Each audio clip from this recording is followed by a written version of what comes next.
What happens when someone sees the future and makes the mistake of telling the wrong people about it? We hear stories about time travelers all the time, people who claim they jumped forward or backward through history, witnessed impossible things, and somehow returned to tell us about it. Some of them seem crazy.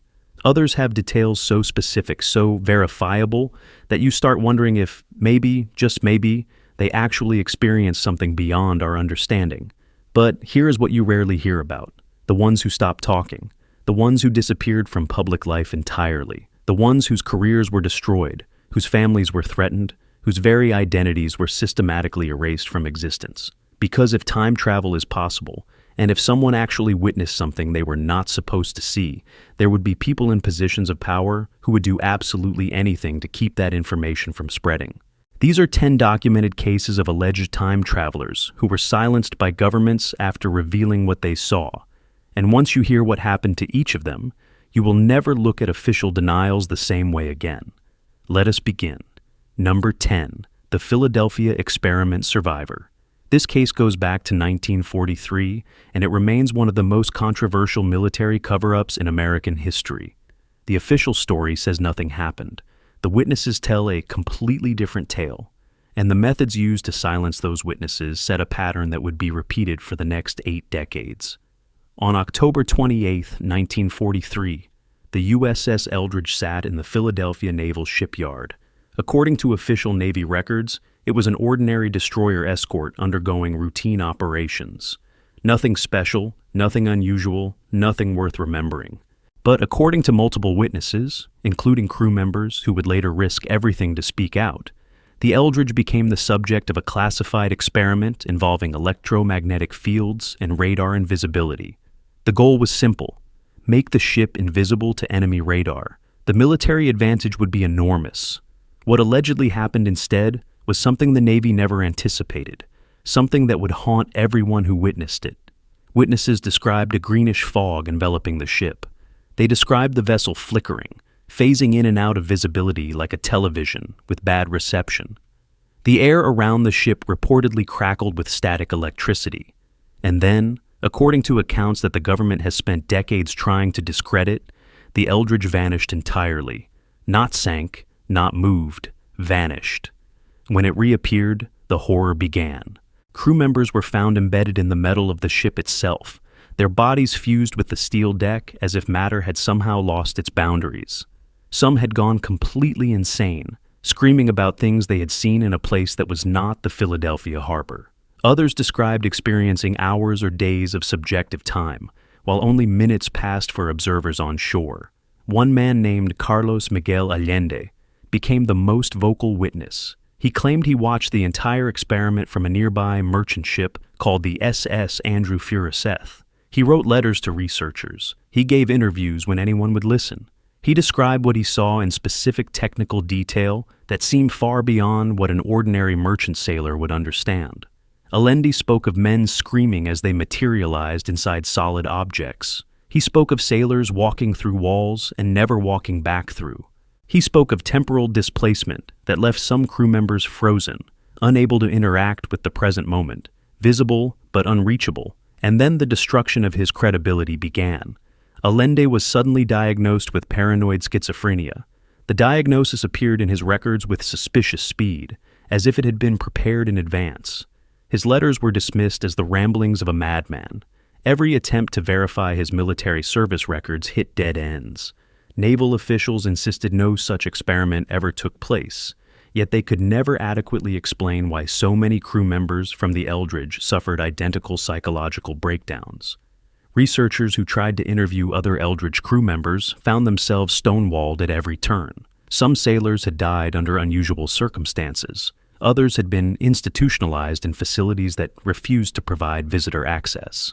The few who were located denied everything, often with the nervous eyes of men who had been told what would happen if they spoke. Carlos Allende spent his remaining years in and out of psychiatric facilities. He recanted his story under pressure, then recanted the recantation, then was subjected to another round of psychiatric evaluation. The pattern repeated until his credibility was so thoroughly destroyed that nothing he said could be taken seriously. He died in 1994, still insisting that what he witnessed was real, still claiming that the Navy had created some kind of temporal distortion that sent those sailors somewhere else, somewhen else, before violently snapping them back. The Navy has never declassified any documents related to Project Rainbow, the alleged code name for the experiment.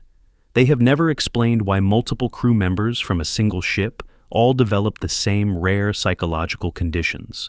They have never addressed the testimony of shipyard workers who reported seeing the Eldridge in Norfolk, Virginia, on the same day it was supposedly docked in Philadelphia, over 200 miles away. How does a ship appear in two places at once? The Navy has no answer. They have only denials, and the ruined lives of everyone who dared to suggest those denials were lies. Carlos Allende was silenced through institutional commitment and coordinated discreditation. But his story refused to die with him, and it established the template for everything that would follow. Number 9. The Montauk Project Witness. If you think the Philadelphia experiment sounds unbelievable, what allegedly happened 40 years later at a decommissioned Air Force base on Long Island is even more disturbing, because this time, the experiments were not accidents. They were intentional, and the witnesses who came forward paid an even higher price for speaking. Preston Nichols was an electrical engineer who claimed he worked at Camp Hero in Montauk, New York during the 1970s and 1980s. According to Nichols, the facility housed a secret project that made the Philadelphia experiment look like a preliminary test run, a proof of concept that had been refined into something far more dangerous. The Montauk Project, as it came to be known, allegedly involved using massive amounts of electromagnetic energy to manipulate human consciousness, and, according to Nichols, to open doorways through time itself. Nichols described the equipment in technical detail that electrical engineers have confirmed sounds plausible.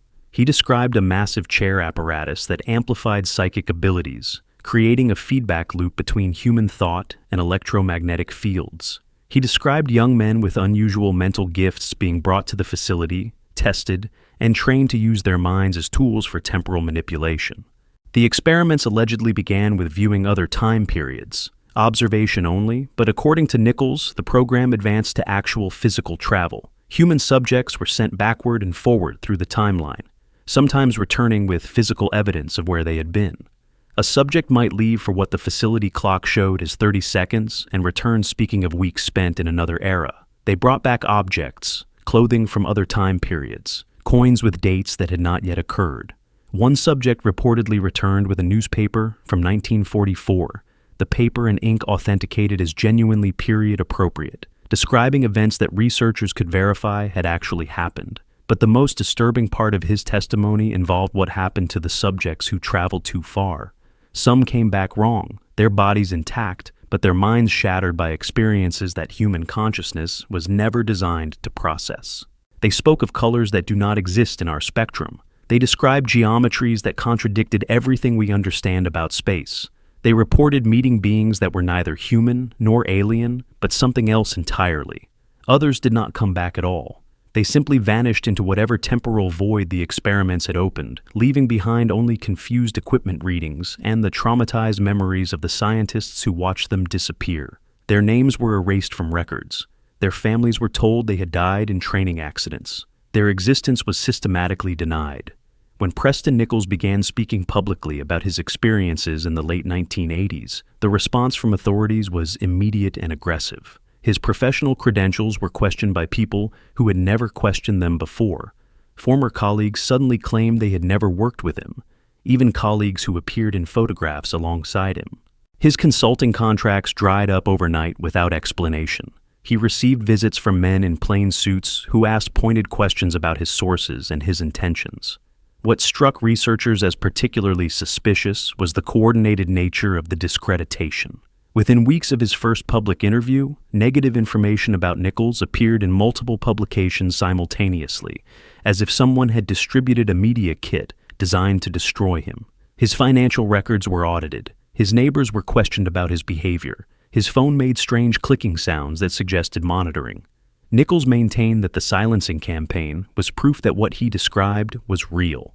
If he had simply been a disturbed man inventing stories for attention, why would anyone bother to systematically destroy his reputation? Crazy people make claims every day. Nobody sends men in suits to silence them. He continued speaking about Montauk until his death in 2018, but his ability to reach mainstream audiences was effectively neutralized within months of his first revelations.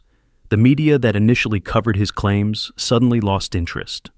Publishers who had expressed enthusiasm about books went quiet. Interview requests stopped coming. Preston Nichols lived long enough to see the rise of the internet, where his claims found new audiences outside traditional gatekeeping. But for decades, the suppression worked exactly as intended. The mainstream ignored him, and anyone who took him seriously was dismissed as belonging to the tinfoil hat crowd. The official position remains that Camp Hero was simply a Cold War radar station, and that Preston Nichols invented everything he described. But if that is true, why did someone work so hard to make sure nobody believed him? Why the coordinated response? Why the men in suits? Why the sudden disappearance of everyone who might corroborate his story? Number 8. The Russian chronology scientist. The Soviet Union was not immune to reports of temporal phenomena, and when one of their most brilliant scientists began publishing research that suggested time itself could be manipulated, the response was swift and brutal, because the Soviets understood something that Western governments would later learn. If time can be controlled, so can power itself. Dr. Nikolai Kozyrev was an astrophysicist who spent decades studying the nature of time at the Pulkovo Observatory near Leningrad. His early career was unremarkable: respected publications, steady advancement, a comfortable position within the Soviet scientific establishment, the kind of career that promised a peaceful retirement and a modest dacha. Then he began developing theories that contradicted official materialist doctrine. Kozyrev proposed that time was not simply a dimension, but a form of energy that could be detected, measured, and potentially altered. He conducted experiments that seemed to demonstrate instantaneous transmission of information across vast distances, something that should have been impossible according to conventional physics. He built instruments that could allegedly detect when events occurred before their causes. His findings suggested that the past, present, and future might all exist simultaneously, like frames on a film strip, and that, under certain conditions, information could flow backward through time. Events in the future could influence events in the past. Cause and effect could reverse. For the Soviet regime, obsessed with controlling all information and predicting all threats, these findings were not just controversial, they were existentially threatening. In 1936, at the height of Stalin's purges, Kozyrev was arrested on fabricated charges. The official accusation was political agitation and spreading anti-Soviet propaganda. The actual reason, according to colleagues who spoke only after the Soviet collapse, was his research into temporal mechanics. What Kozyrev had discovered frightened people in positions of power. If time could be influenced, if the future could be seen, or the past could be changed, the implications for Soviet control would be enormous.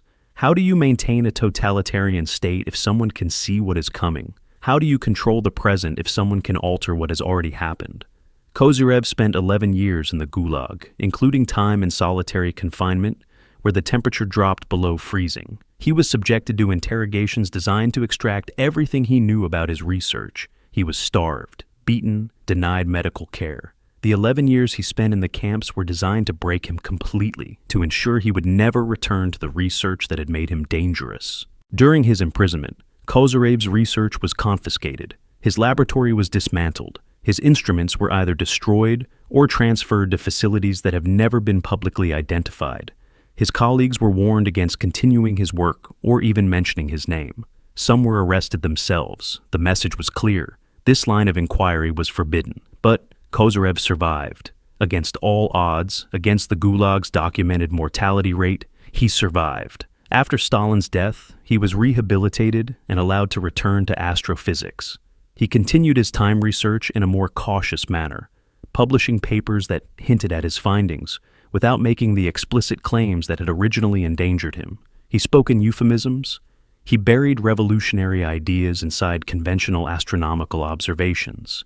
He never again directly stated that time could be manipulated by human action.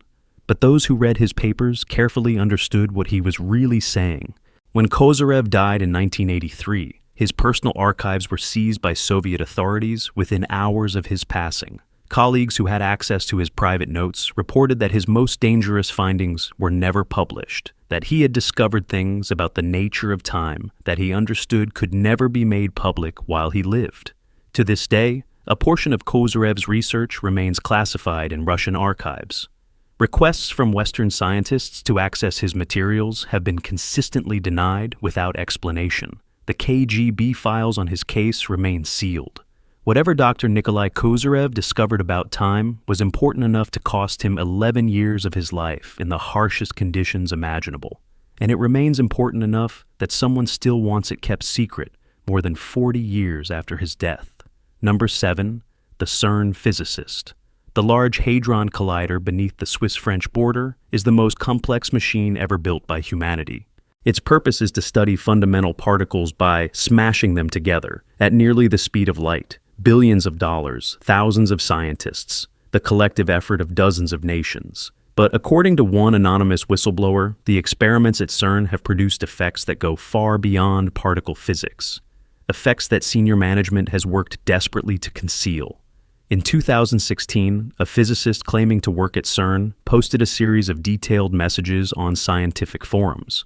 The individual used technical language that suggested genuine expertise.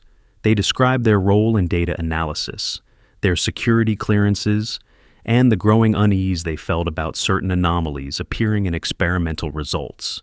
The anomalies involve measurements that seem to show effects occurring before their causes. In physics, this is called retrocausality, and it is theoretically possible under certain extreme conditions. But according to the CERN whistleblower, the phenomena they were observing went beyond theoretical models.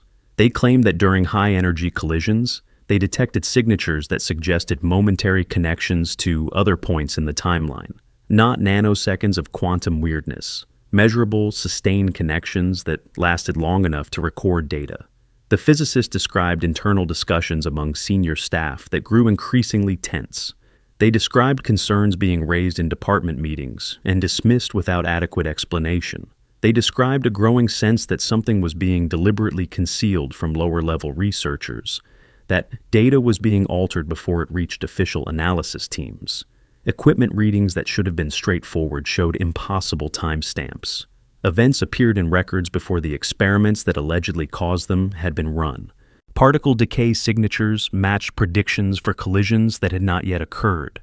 When the physicists brought these observations to supervisors, they were told to stop asking questions. They were reminded of their confidentiality agreements. They were encouraged to focus on their assigned work and let senior staff handle anomalous data.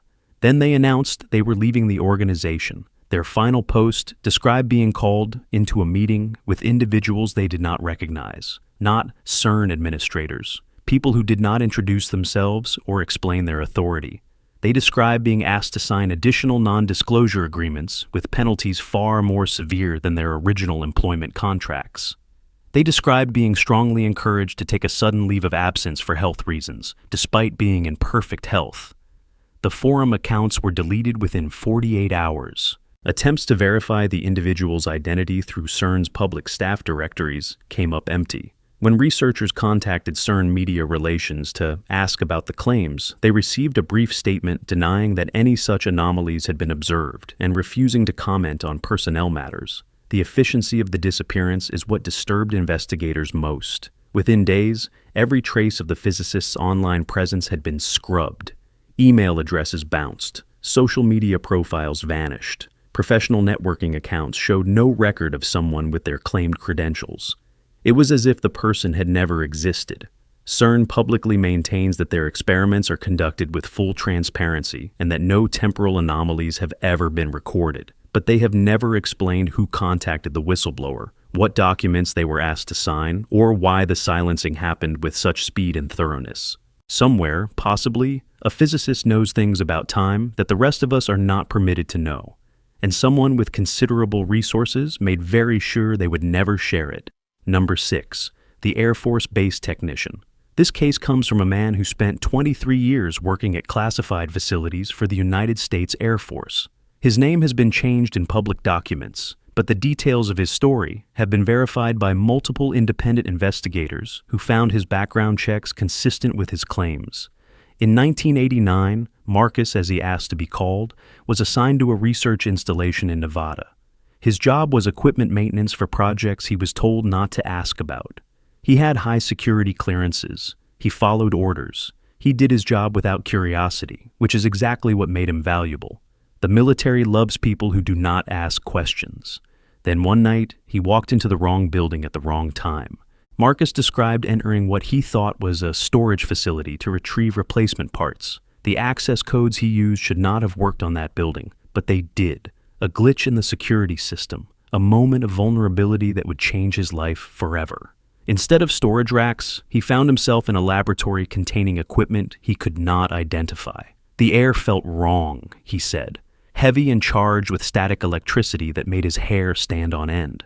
The lights flickered in patterns that seemed deliberate rather than random, pulsing in rhythms that hurt to watch. In the center of the room was a device that appeared to be generating a localized distortion in the air itself.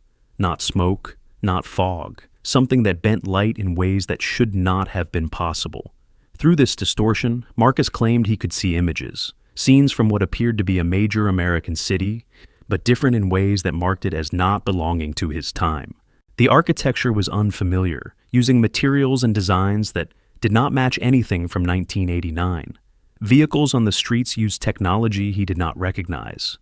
The sky was the wrong color, tinged with a haze that suggested either pollution or atmospheric changes that had not yet occurred.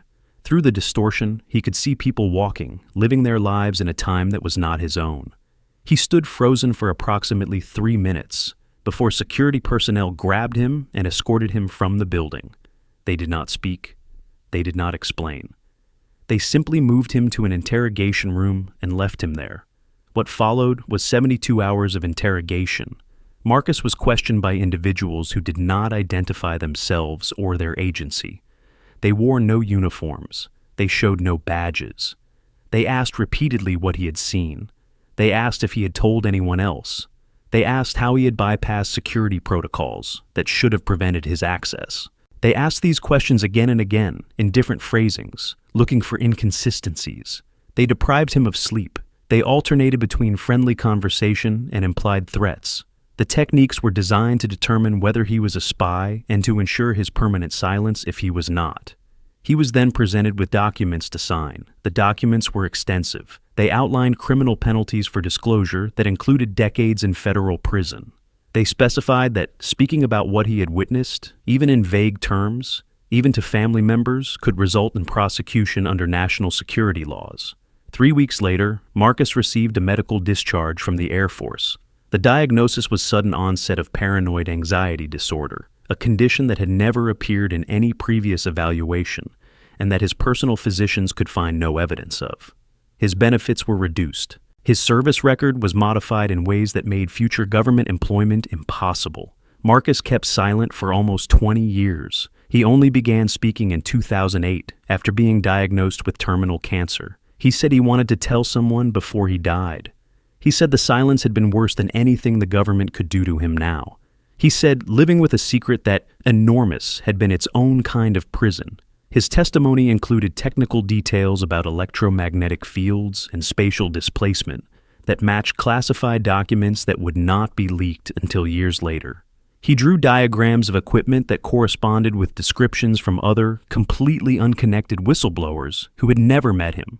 Marcus died in 2011. His death certificate listed natural causes, though family members reported that his home was searched by unidentified individuals within hours of his passing. Documents he had prepared for researchers were never found. Whatever he saw in that Nevada laboratory went with him, but the methods used to ensure his silence remain documented proof of how seriously some people take the question of what should and should not be revealed about time. Number 5, the British Ministry of Defence Officer, December 1980. Rendlesham Forest, Suffolk, England.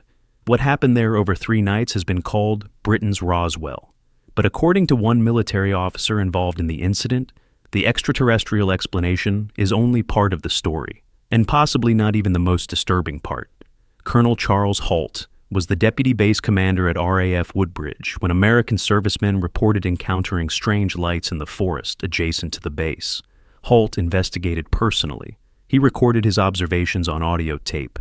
He filed official reports that were later partially released under Freedom of Information requests.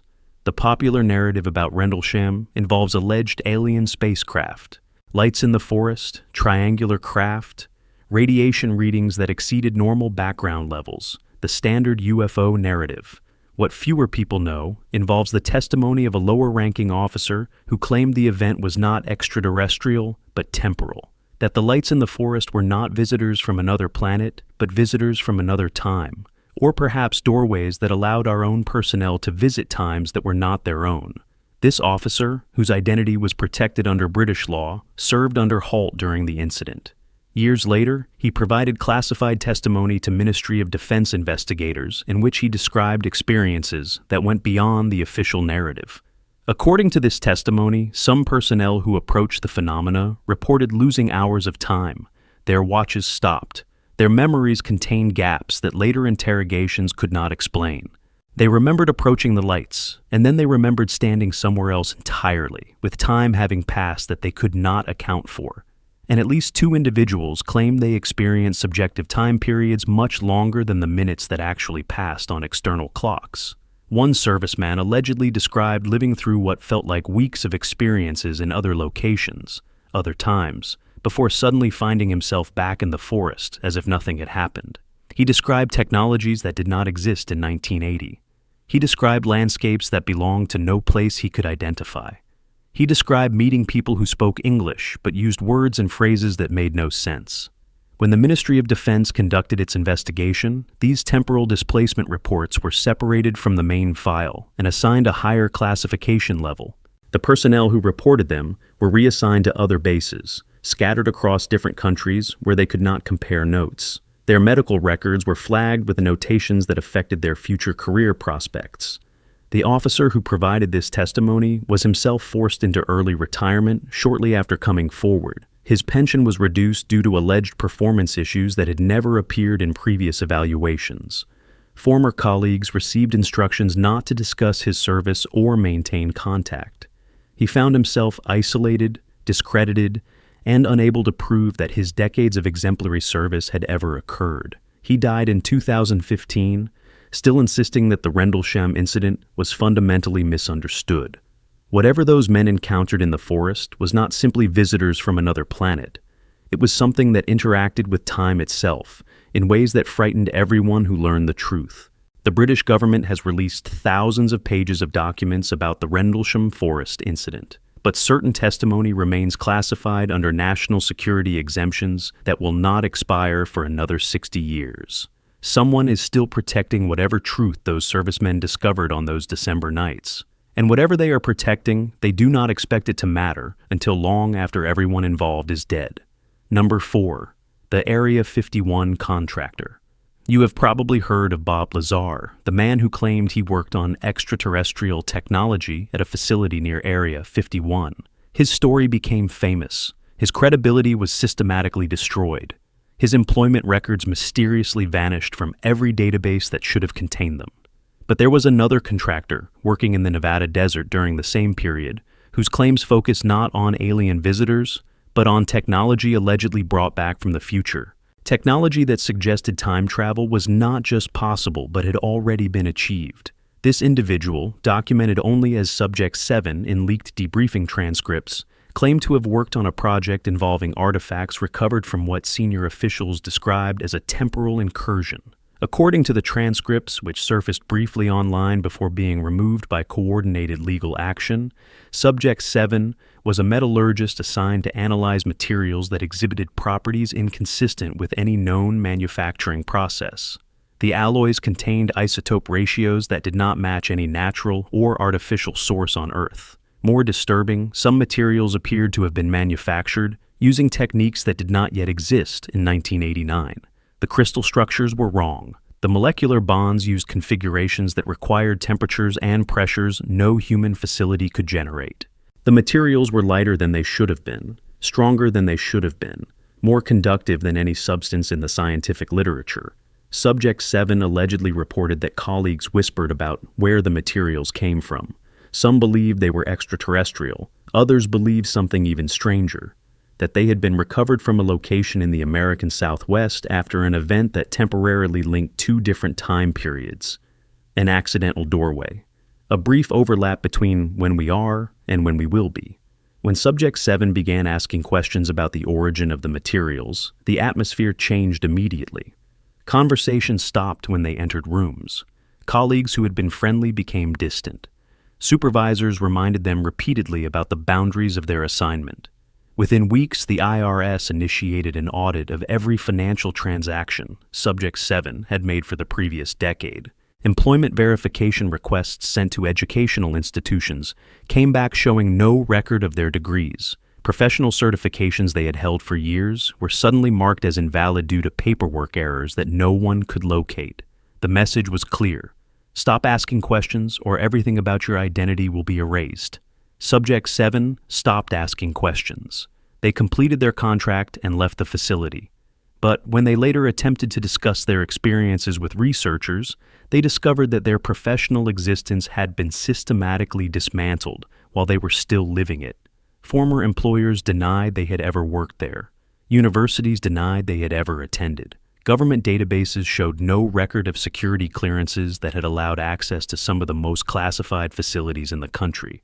Credit histories showed gaps. Tax records showed inconsistencies. The bureaucratic infrastructure of their identity had been hollowed out, leaving a shell that could not withstand scrutiny. Subject 7 became, for all practical purposes, a person who did not exist. Not dead, not imprisoned, simply erased, unable to prove who they were or what they had done. This is a pattern that appears across multiple cases of alleged time travel whistleblowers. Not violence, not imprisonment, something arguably worse. The complete erasure of identity, making it impossible for anyone to verify who the person was or whether they could be trusted. Subject 7 reportedly relocated outside the United States. Their current status is unknown, but the transcripts of their debriefing, fragments preserved by researchers before the original documents were removed, describe technology that suggests someone, somewhere, has access to artifacts from our own future. And they are willing to destroy lives to keep that secret protected. Number 3, the Vatican chronovisor priest. This case involves an institution far older than any government, an organization that has been keeping secrets for nearly 2,000 years. And if the claims are true, they have been suppressing evidence of time travel technology since the 1960s.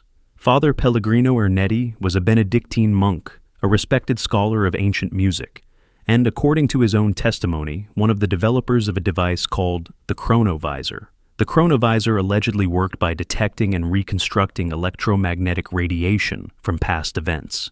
Every moment in history, according to the theory, leaves traces in the fabric of space. Light bounces off surfaces. Sound vibrates through air.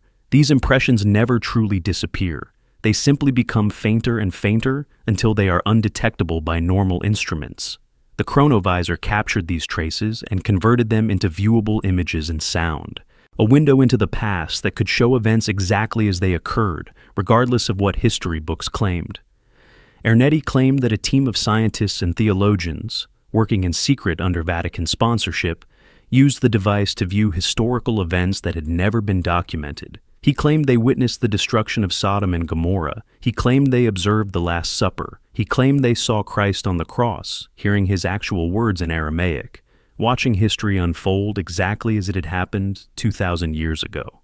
When Ernetti began speaking about the chronovisor in interviews during the 1970s, his claims attracted international attention. He produced a photograph that he said was captured by the device, showing Christ on the cross. The image sparked massive controversy in both religious and scientific communities. Then, the suppression began. The Vatican issued no official statement about the chronovisor, but Father Ernetti suddenly became unavailable for interviews. He was reportedly transferred to duties that prevented public speaking. Fellow monks who had initially corroborated elements of his story recanted their statements, some of them visibly uncomfortable while doing so. Most damning was the photograph. Analysis eventually showed that the image of Christ bore a striking similarity to a wooden sculpture in a church in Perugia. Debunkers claimed this proved Ernetti was a fraud, but supporters pointed out something disturbing. If Ernetti had simply fabricated the photograph, Why would he use such an easily identifiable source? The man was a scholar. He knew how to conduct research. He would have known that using an existing artwork would be discovered, unless, some speculated, the photograph had been deliberately replaced with a fake to discredit him. Unless someone had switched the authentic image with something that could be traced, specifically to destroy his credibility. Ernetti maintained until his death in 1994 that the chronovisor was real and had been used extensively before being hidden away. On his deathbed, according to witnesses, he insisted he had told the truth, but had been forbidden from providing proof. He said the device was too dangerous to remain accessible. He said what it revealed about history would shake the foundations of institutions that depended on certain beliefs remaining unverified. Where is the chronovisor now? If it ever existed, the Vatican has never acknowledged possessing such a device. But the Vatican archives contain millions of documents that have never been released. The institution has a documented history of suppressing information it considers dangerous to faith or to its own authority. Father Ernetti spent his final years in silence, forbidden from discussing the work that had defined his scholarly life. Whatever he saw through the chronovisor, if anything, remains locked behind walls that have kept secrets for millennia. Number 2. The Pentagon analyst. This case involves allegations so sensitive that the individual at its center cannot be fully identified even now, decades after the events they describe. What can be said is that their testimony, provided to congressional investigators in closed sessions, described a program that suggests the United States government has been studying temporal mechanics since at least the 1980s. The analysts claimed to have worked on Project Looking Glass, a program allegedly focused on viewing probable futures. According to their testimony, Looking Glass used technology derived from recovered artifacts of unknown origin to create a viewing apparatus that could display potential timeline outcomes. Not the future exactly, because the future has not happened yet and therefore cannot be directly observed, but the most probable futures based on current conditions. Probability calculations made visible. Branching timelines displayed like channels on a television. The analyst described watching events that had not yet occurred. Wars that would begin, economies that would collapse, political figures who would rise and fall, elections whose outcomes could be predicted months in advance, natural disasters that were bearing down on populations who had no idea what was coming. The technology was not perfect. Futures could shift based on actions taken in the present. Small changes could cascade into large divergences. But the probability assessments were allegedly accurate enough to inform policy decisions at the highest levels. Wars were fought based on what Looking Glass showed. Treaties were signed. Leaders were removed or supported based on which futures their actions made more likely. When the analyst attempted to bring this information to congressional oversight committees, the response was not what they expected. Instead of investigation, they received warnings. Colleagues advised them to drop the matter. Legal representatives explained that their security clearances could be revoked, their retirement benefits canceled, their reputation systematically destroyed through the release of selectively edited information from their personnel files. The analysts persisted anyway. They believed the American people had a right to know that their government was making decisions based on technology that could see probable futures. They believed oversight was essential. Within months, they faced criminal investigation for alleged mishandling of classified materials. The charges were vague, the evidence was never made public, but the message was clear. Continue pursuing this, and your life will be dismantled piece by piece. The analyst retained lawyers. They prepared to fight. But witnesses who had initially agreed to corroborate their testimony suddenly became unavailable. Documents that should have existed could not be located. The investigation collapsed, not because the analyst was vindicated, but because there was suddenly nothing left to investigate. Every piece of supporting evidence had vanished. Today, the analyst lives in relative obscurity. They occasionally communicate with researchers, but will not appear on camera or provide their name for publication. They say the surveillance never stopped. They say they still notice cars that follow them too long, phones that click at odd moments, emails that arrive opened. But they also say this: if the government had nothing to hide about Project Looking Glass, why did they work so hard to ensure nobody could prove it existed? The question hangs in the air, unresolved and deeply unsettling. Number 1, the digital prophet. This final case is different from the others, not because it is less documented, but because it demonstrates how thoroughly a person can be erased in the modern age. And because the methods used suggest that whoever silenced this individual had resources beyond any normal law enforcement agency. In the late 1990s, an individual appeared on early internet forums claiming to be a time traveler. They called themselves by a name that has since become famous in certain communities. They provided specific predictions about future events. They described technology that did not yet exist. They answered technical questions with knowledge that seemed far beyond what any ordinary person would possess. And then they vanished completely, not gradually, not fading away, completely. Every post was deleted. Every account was terminated. Every archived version of their communications was systematically removed from servers around the world. Within weeks of their final appearance, it became nearly impossible to find original documentation of their claims. But here is what makes this case particularly disturbing. Before the erasure, researchers had begun investigating the individual's identity. They traced IP addresses. They analyzed writing patterns. They cross-referenced technical details with databases of known experts. They started building a profile that might have revealed who this person actually was and whether their claims could be verified. The investigation triggered something. One researcher reported being visited by individuals claiming to be from a telecommunications company, asking questions about their online activities. Another found their home computer remotely accessed and files deleted, despite having no network connection at the time.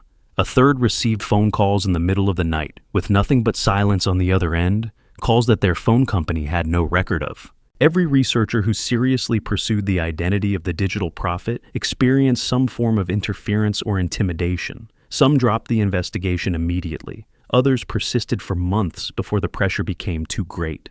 All of them eventually stopped. The claims made by this individual included predictions about major events, terrorist attacks, financial crashes, technological developments, political upheavals. Some came true with unsettling accuracy. Others did not occur or occurred differently than described. Skeptics point to the failed predictions as evidence of fraud, but supporters note something important. The interference and erasure happened before most of the predictions could be verified. Someone decided this person needed to be silenced before we could know whether they were genuine. The silencing was preemptive, not reactive. Today, scraps of their communications survive on scattered forums and archived websites. Fragments that escaped the systematic deletion. The original material is gone. The identity remains unknown, and researchers who dig too deeply into the case report that certain files become mysteriously corrupted. Certain websites become suddenly unavailable. Certain contacts become strangely unreachable.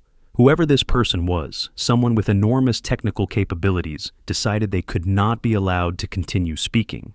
Someone who could coordinate deletions across multiple platforms and jurisdictions. Someone who could monitor researchers and respond to their investigations in real time. Were they actually a time traveler? We cannot know. That possibility was taken from us when their entire digital existence was systematically eliminated. But ask yourself this: if they were simply a hoaxer, a creative writer having fun on early internet forums, why would anyone bother?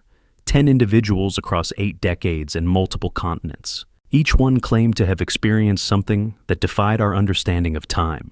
Each one tried to share what they had learned, and each one was systematically silenced through methods ranging from psychiatric imprisonment to career destruction to complete identity erasure. The question is not whether time travel is possible. The question is what these governments are so afraid of us knowing. If time travel is impossible, if these witnesses were simply disturbed or delusional, the rational response would be to ignore them. Let them speak to empty rooms. Let their claims die from lack of evidence. Crazy people make crazy claims every day. Nobody organizes international suppression campaigns against random individuals who believe they are Napoleon. But someone organized suppression campaigns against these individuals. Someone deployed resources across decades. Someone coordinated responses across multiple governments and institutions. Someone decided that what they knew, or claimed to know, was dangerous enough to warrant the destruction of their lives and reputations. That suggests something uncomfortable. Either these governments are wasting enormous resources silencing harmless fantasists, which seems unlikely given how carefully they manage classified budgets and how efficiently they ignore actual conspiracy theorists. Or there is something about these claims that genuinely frightens people in positions of power. Perhaps time travel is real. Perhaps some of these witnesses actually experienced it. Perhaps the technology exists and the secret is worth killing to protect. Or perhaps the truth is even stranger. Perhaps the future has already begun leaking into the present in ways we are not supposed to perceive. Perhaps these witnesses caught glimpses of something they were never meant to see. And perhaps the only response those in power know is to make sure nobody believes them. Sleep well tonight, and pay attention to anyone who tells you something impossible. The ones who seem crazy might be the ones telling the truth, and the ones silencing them might know exactly what they are hiding. If you want to see what happens when governments cannot silence witnesses in time, the video on your screen right now explores exactly that. Subscribe if you want to keep learning what they do not want you to know.